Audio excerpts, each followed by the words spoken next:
తెలంగాణలో మొదటి food processing. ఇందులో సత్తుపల్లి సమీపంలోని బుగ్గపాడు వద్ద దాదాపు 60 ఎకరాల్లో సెంట్రల్ ప్రాసెసింగ్ సెంటర్ సిపిసి మరియు ఇతర మౌలిక సదుపాయాల పనులను లాంఛనంగా ప్రారంభించి రూపాయలు 110 కోట్ల ప్రాజెక్టుకు పరిశ్రమల శాఖ మంత్రి కెటి రామారావు శంకుస్థాపన చేశారు. బుగ్గపాడులో దీర్ఘకాలంగా ఎదురుచూస్తున్న మెగా ఫుడ్ పార్క్ నిర్మాణం లాంఛనప్రాయంగా ప్రారంభం కావడంతో జిల్లాలోని వ్యవసాయ మరియు ఉద్యానవన కేంద్రంగా రాష్ట్రంలోనే ప్రధాన ఆహార ప్రాసెసింగ్ కేంద్రంగా మారనుంది.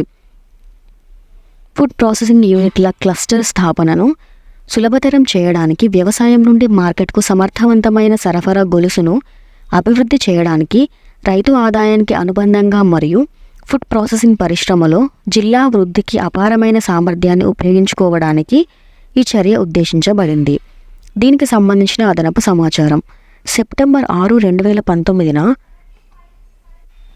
Hour smart agro food park private limited ద్వారా ప్రమోట్ చేయబడిన తెలంగాణ యొక్క మొట్టమొదటి మెగా ఫుడ్ పార్క్ను కేంద్ర ఫుడ్ ప్రాసెసింగ్ పరిశ్రమల మంత్రి హర్సిమ్రత్ కౌర్ బాదల్ ప్రారంభించారు.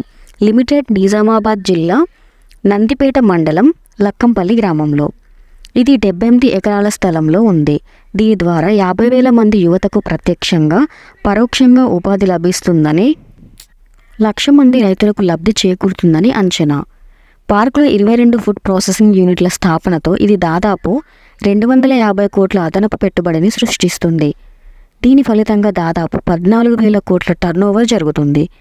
కేంద్ర ఫుడ్ ప్రాసెసింగ్ పరిశ్రమల మంత్రిత్వ శాఖ ఆహార ప్రాసెసింగ్ రంగానికి గణనీయమైన ప్రోత్సాహాన్ని అందించడానికి, సరఫరా గొలుసులోని ప్రతి దశలో ఆహార వ్యర్థాలను తగ్గించడం ద్వారా, విలువను జోడించడం ద్వారా, పాడైపోయే వాటిపై ప్రత్యేక దృష్టి సారించడం ద్వారా దీనిని అమలు చేస్తుంది.